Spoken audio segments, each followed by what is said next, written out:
अगर दोस्तों आप लोगों को इस ड्राइंग से इस ड्राइंग तक का पूरा ट्रांसफॉर्मेशन चाहिए तो इस वीडियो को पूरा एंड तक जरूर देखना, क्योंकि इस वीडियो में मैं जो 5 टिप्स बताने वाला हूँ वो 5 टिप्स आप लोगों को इतना मैसिव ट्रांसफॉर्मेशन करवाने में हेल्प करने वाली है। एंड जान लीजिए इस वीडियो के अंदर मैं आप लोगों को बाकियों की तरह का ये नहीं बताने वाला हूँ कि आप लोगों को प्रैक्टिस करना है, फिर प्रैक्टिस के साथ साथ ये ग्रो करेगा।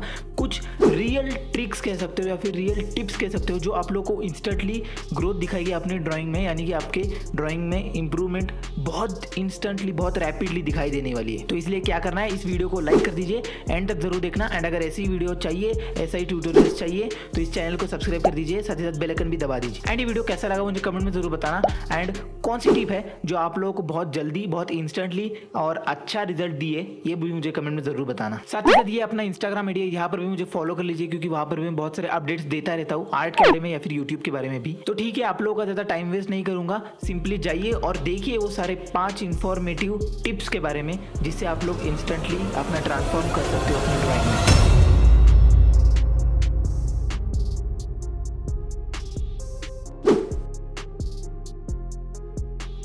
सो देखिए, सबसे पहली टिप है सिंप्लीफिकेशन, यानी कि जितना आप लोग सिंप्लीफाई करके ड्राइंग करोगे उतना ही ड्राइंग अच्छी बनेगी। ड्राइंग का मेरा मतलब है आउटलाइंस, जो हम लोग स्टार्टिंग स्टेजेस में जो अपने व्हाइट कैनवास के ऊपर जो बनाएंगे, स्टार्टिंग जो लाइंस होंगी वो मतलब कि सिंप्लीफिकेशन करके ही बनानी है, यानी कि ड्राइंग उस तरह से बनानी है। अब किस तरह से होता है सिंप्लीफिकेशन जान लीजिए।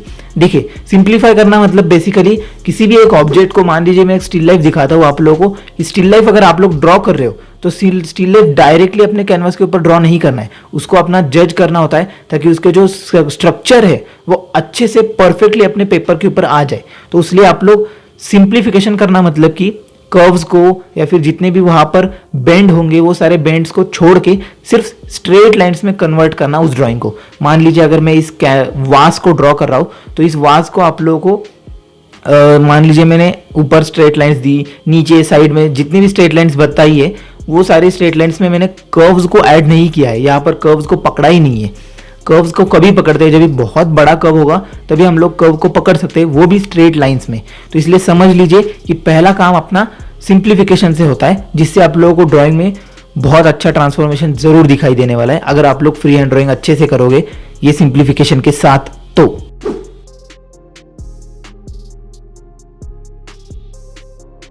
तो अभी पहले टिप के बाद आता है दूसरा टिप। दूसरा टिप है वैल्यूज।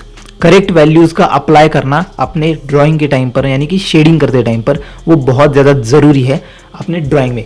क्योंकि मैंने अक्सर बहुत सारे बिगिनर्स की ड्राइंग देखी है तो वहाँ पर वो लोग एक ही गलती करते हैं कि वो लोग भले ड्राइंग भी वो लोग सीख लेते हैं, आउटलाइन बनाना अच्छे से सीख लेते हैं, आउटलाइन बहुत अच्छे से बना भी लेते हैं, बट उसके बाद में दूसरी जो गलती करते हैं वो होती है शेडिंग की गलती, यानी कि वैल्यूज़ का परफेक्ट ऑप्ट नहीं करना। जितना डार्क वहाँ पर है उतना डार्क नहीं करना और जितना लाइट है उतना लाइट नहीं करना। कभी कभार कोई लोग होते हैं, कोई बिगिनर्स होते हैं जो बहुत ज़्यादा डार्क कर देते हैं ड्राइंग को, जहाँ पर जितना हाईलाइट है वहाँ पर हाईलाइट भी उतना नहीं देते, बहुत ज़्यादा डार्क कर देते हैं। तो कोई लोग होते हैं जो बहुत ज़्यादा लाइट बना देते हैं ड्राइंग को, डार्कनेस दिखाते ही नहीं है। मान लीजिए अगर बहुत ज़्यादा डार्क एरिया है तो वहाँ पर उतना डार्कनेस वो दिखाएंगे ही नहीं। तो ऐसा नहीं चलेगा, वैल्यूज होना बहुत परफेक्ट है, क्योंकि आप लोगों को इस ड्राइंग से इस ड्राइंग तक जाने के लिए देख सकते हो आप लोग डार्कनेस कितना बढ़ रहा है इस ड्राइंग से इस ड्राइंग पर, शेडिंग भी बढ़ रही है, हर जगह पर वैल्यू देना बहुत ज़्यादा ज़रूरी है। मतलब कि एकदम जो एक्सट्रीम वाइटेस्ट पार्ट होता है वहाँ पर ही आप लोगों को सिर्फ पेपर को छोड़ना है, बाकी सारी एरिया में आप लोगों को एक नॉर्मल जो बेस लेयर होता है वो तो देना ही है, क्योंकि ऑब्वियसली हम लोग एक शेड दे रहे हैं। हर एक ऑब्जेक्ट का अपना एक शेड होता है, इसलिए हर एक ऑब्जेक्ट को, मतलब कुछ भी ड्राइंग करो आप लोग, वहाँ पर आप लोग को फर्स्ट बेस लेयर देना ही है एक नॉर्मल लाइटर शेड से।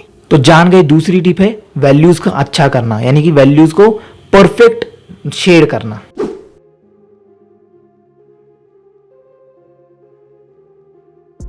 ठीक है, तो दूसरे टिप के बाद आता है तीसरा टिप। तीसरा टिप ये है कि जान लीजिए, देखिए अभी जब भी आप लोग वैल्यूज दे रहे हो तो उस टाइम पर डार्कनेस जब भी दो तो उसको लेयर बाय लेयर देना होता है। ऐसे नहीं कि आप लोगों ने डायरेक्ट 8B या फिर 10B पेंसिल उठा ली और सिंपली रगड़ दिया बहुत जोरों जोरों से और वो पूरा ब्लैक कर दिया, ऐसे नहीं, क्योंकि वो पेपर एक तो डैमेज पेपर होगा, साथ ही साथ आपकी ड्राइंग जो होगी ना वो बहुत ही पिचकी पिचकी सी दिखाई देगी, एकदम फ्लैट दिखाई देगी, उसमें आप लोगों को वैल्यूज़ टोन नहीं दिखाई देगा। जो टोनल वैल्यूज़ होती है, मतलब देखिए एक तो चीज़ होता है एक्सट्रीम डार्क, दूसरी चीज़ होती है एक्सट्रीम वाइट, उसके बीच में जो मिड टोन आता है, जो टोनल वैल्यू होता है, वो आप लोगों को दिखाई नहीं देगा अगर आप लोग ऐसे ही डार्कनेस के साथ जोर से एकदम रफली पेंसिल चलाओगे तो। सो avoid using pencils with the pressure.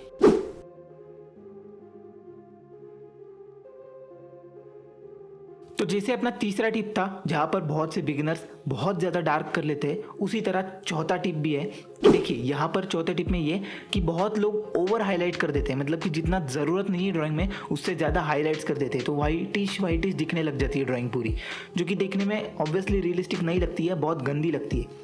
तो इसलिए आपको अवॉइड करना है, जितना आप लोग जितना है उतना हाईलाइट देना है, कम भी नहीं और ज़्यादा डार्क भी, मतलब कि ज़्यादा भी नहीं, दोनों के बीच में आता है जितना है। जितने अपने रेफरेंस में जितना भी हाइलाइट्स है उतने ही देना है, उतने ही वैल्यू के देने। अगर बहुत ज़्यादा एक्सट्रीम वाइट है तो बहुत एक्सट्रीम वाइट के लिए पेपर तो छोड़ना ही है। अगर इतने नहीं है, इतने मतलब कि इतने वाइटिश नहीं है, तो हल्का सा आप लोग नीडेड इरेजर या फिर कोई भी और इरेजर से आप लोग उसको इरेज कर सकते हो।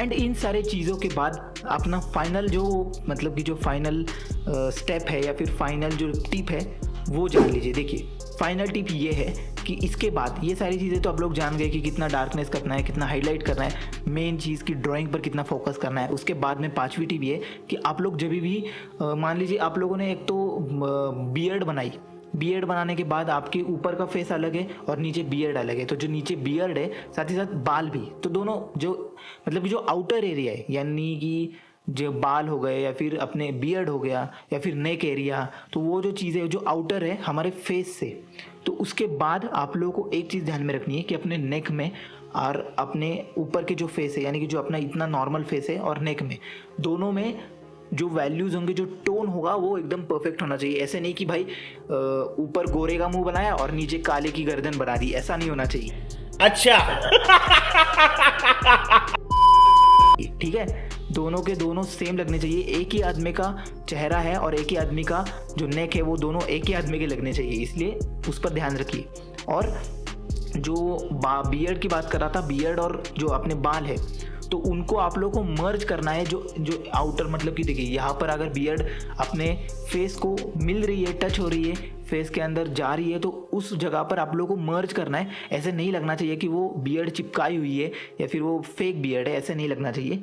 और बियर्ड में हाइलाइट्स दोगे तो वो भी आप लोगों को ध्यान से देनी है, इतना नहीं मतलब बहुत ज़्यादा वाइट नहीं कर देना है बालों को, हल्के हल्के हाइलाइट्स अगर ज़रूरी है तो, नहीं है तो मत देना।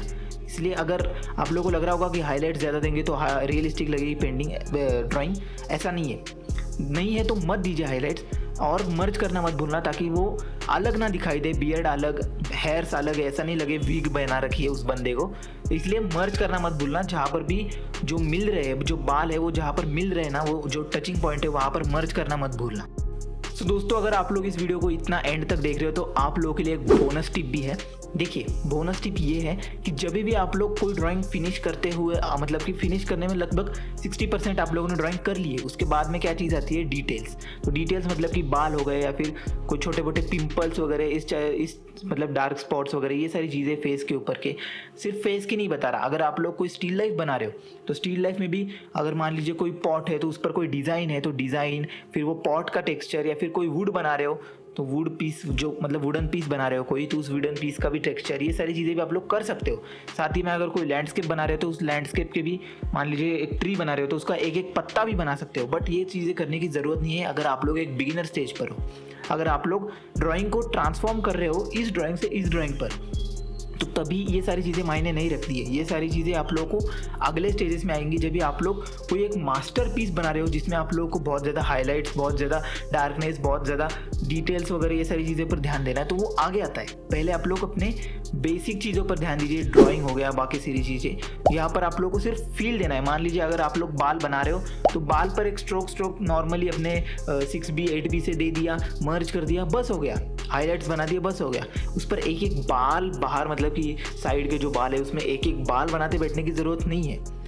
वैसे भी आप लोग अगर वो सारी चीज़ें नहीं बनाओगे, छोटी छोटी चीज़ें नहीं बनाओगे, तो भी वो रियलिस्टिक लगने वाली है ड्राइंग। इसलिए अगर ज़रूरत है तो ही करिएगा। एंड बिगिनर स्टेज पर हो तो ज़्यादा डिटेल्स के ऊपर मत जाइए, आप लोग सिर्फ फील देना कि वहाँ पर बाल है, वहाँ पर कुछ चीज़ें हैं, वहाँ पर पिंपल्स है, सिर्फ फील देना है आपको, एक एक डिटेल्स नहीं करती बैठनी है। सो कैसे लगे ये सारी टिप्स मुझे कमेंट में जरूर बताना। साथ ही साथ आई होप आप लोगों को ये टिप्स अच्छी लगी होगी एंड आई होप ये आपके लाइफ में, आपके जर्नी में भी ये काम करे और आप लोगों को बहुत रैपिड इंस्टेंट जो रिजल्ट्स होंगे वो आप लोगों को इंस्टेंट ट्रांसफॉर्मेशन दिखाई दे। तो देखिए यहाँ पर जो टिप्स थे वो मैंने क्रोनोलॉजिकली ऑर्डर किए थे, यानी कि सारी चीज़ें एक के बाद होगी, इसलिए पहले चीज़ पर बहुत ज़्यादा ध्यान दीजिए, दूसरे चीज़ पर उसके बाद ध्यान दीजिए, फिर तीसरे चौथे पाँचवें पर जाइए, क्योंकि ये चीज़ें एक ड्राइंग का पूरा प्रोसेस है, ये पूरे ड्राइंग का प्रोसेस है जो आपको स्टार्टिंग से लेकर एंड तक करना है। तो इसलिए ध्यान में रखिए, सारी चीज़ें आप लोग अच्छे से करो, समझ कर करो। एंड अगर ये वीडियो अच्छा लगा है तो वीडियो को लाइक ज़रूर बनता है। साथ ही साथ इस वीडियो को अपने दोस्तों में शेयर करना मत भूलना, अपने रिलेटिव्स में शेयर करना मत भूलना। साथ ही साथ जैसे मैंने पहले बताया कि कौन सी टिप आप लोगों को इंस्टेंटली काम करते हुए दिखाई दी, साथ ही में कौन सा जो मतलब कि ये वीडियो कैसा लगा ये मुझे कमेंट में बताना मत भूलना। एंड हाँ, एक और चीज़ कि अपने इंस्टाग्राम आईडी पर भी फॉलो कर लीजिए मुझे, क्योंकि वहाँ पर भी मैं बहुत सारे अपडेट्स यूट्यूब के बारे में, आर्ट के बारे में देता रहता हूँ। तो ठीक है, मैं मिलता हूँ आप लोगों को एक नेक्स्ट सरप्राइजिंग वीडियो में। तब तक के लिए आपको क्या करना है, कीप प्रैक्टिसिंग एंड हाँ, सब्सक्राइब कर दीजिए यार। ठीक है, बाय।